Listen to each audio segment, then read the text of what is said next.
أكبر الله أكبر.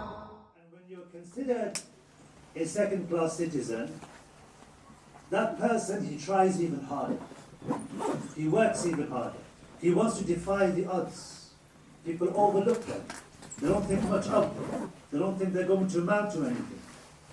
And this was the case also with the greatest man who ever lived, the Messenger of Allah alayhi salatu wassalam.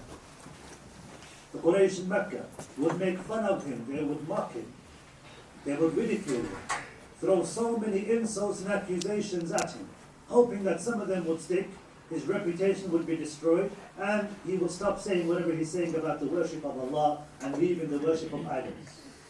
But as we saw, and as we see, the Prophet ﷺ went from strength to strength. He defied the odds by the permission and power and help of Allah subhanahu wa ta'ala.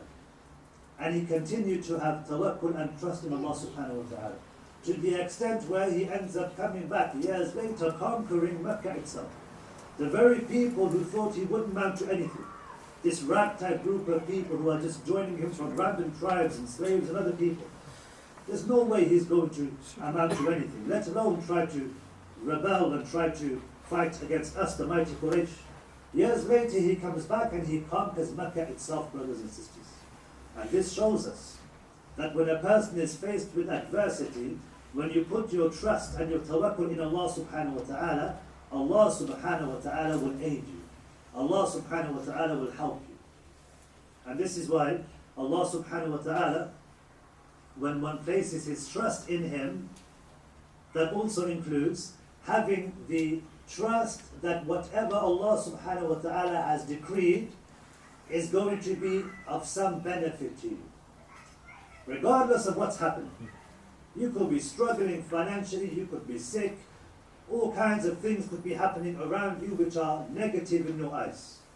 There is nothing that seems good. But if you have trust in the decree of Allah subhanahu wa ta'ala, Allah will facilitate for you. Allah will make things easy for you. Understanding that Allah subhanahu wa ta'ala gives you trials and tribulations for your own benefit. And realizing that things that you don't like, even if you don't like them, there's going to be benefit in them. عَسَىٰ أَن تَكْرَهُ شَيْئًا وَيَجْعَلَ اللَّهُ فِيهِ خَيْرًا كَثِيرًا. It might be that you hate something, but Allah places so much good in it. You might think it's the worst thing in the world, whereas in fact it could be the best thing that ever happened to you. How many times have we had of pivotal moments in people's lives where it looked like it was something bad, but in fact it was something beneficial. It changed their life to the extent where they used it to motivate themselves. Likewise, as Muslims, we're supposed to be motivated when we're faced with challenges, as the companions radiallahu anhum ajma'in did. Those trials and tribulations that they went through certain trials that made them contemplate and reflect on death. Why? Because they thought they were going to die. The family of Yasir, Bilal ibn Rabah radiallahu anhu, placed with huge rocks on his chest to the extent where he was going to die as a result of the heat, as a result of the pain and the anguish. These kinds of trials and tribulations make you reflect death, make you think about death. But when you think about death in these kinds of circumstances, and then you survive, you start thinking about death more and more, because you realize how close you were to death. And so when other opportunities, we say opportunities, come to you where death seems like it's close, a believer may even welcome death, because he's already prepared as best as he could. He's already thinking that death is going to come, it's inevitable. I survived in those moments, but death is going to come at any moment in time. It could come tomorrow. And so he motivates himself. He does good deeds. So when death comes, he is more prepared. He'll never be completely prepared for death, but at least he's prepared as much as he can, or as much as he could have while he was alive. And this is the case with the companions radiallahu anhum ajma'in, when they would defend Islam and the Muslims in battle. They were prepared. They already suffered in Mecca. Ammar radiallahu anhu, the one who was persecuted with his family. His parents both were killed in the persecution in Mecca. And they persecuted Ammar. But he managed to survive. And then he participated in those battles years later. Now, of course, he's contemplating and reflecting on death. He was so close. But those kinds of experiences, brothers and sisters, make us reflect and ponder death. أقول قولي هذا واستغفر الله لي ولكم إنه هو الغفور الرحيم.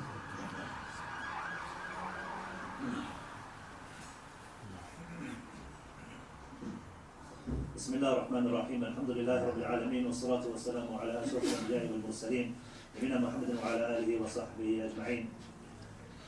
From the benefits of trials and tribulations, brothers and sisters, is that when a person goes through trials and tribulations, when he faces others who aren't Muslim, and they throw accusations, insults, and they mock him as a result of his deen, when a person is firm in his faith, he shows courage in times of adversity, and he doesn't back down. And we see this is the case with many of the companions of radiallahu anhum ajma'in. Abdullah ibn Mas'ud radiallahu anhu, he was with the companions in Mecca when they were being persecuted. They couldn't even recite the Quran in the Haram by the Kaaba. And they said to each other, who's going to be brave enough to recite the Quran by the Kaaba? Ibn Mas'ud radiallahu anhu, a small man, he was not known for his stature physically, but he was known for his knowledge and his iman and his courage in this instance. He says, I will go and recite the Quran.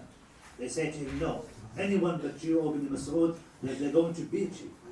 He wasn't from a respected tribe. He wasn't physically imposing. And he said, regardless, I'm going to recite the Quran in front of the Kaaba. He goes and starts reciting the Quran.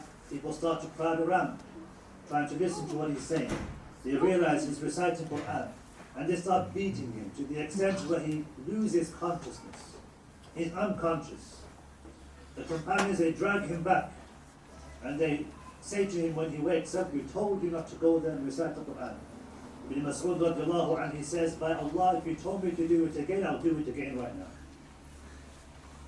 This courage, brothers and sisters, comes when you're facing adversity to the extent where you're backed into a corner, and the only thing you know is to fight back. You have no choice.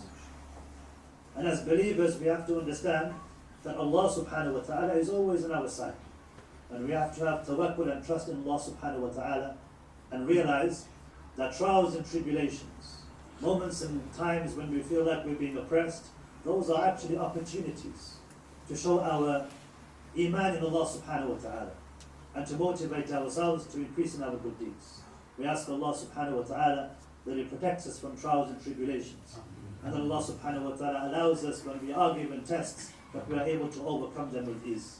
اللهم صل على محمد وعلى آل محمد كما صليت على إبراهيم وعلى آل إبراهيم إنك حميد مجيد. اللهم بارك على محمد وعلى آل محمد كما باركت على إبراهيم وعلى آل إبراهيم إنك حميد مجيد. اللهم اغفر للمسلمين والمسلمات والمؤمنين والمؤمنات الأحياء منهم والأموات.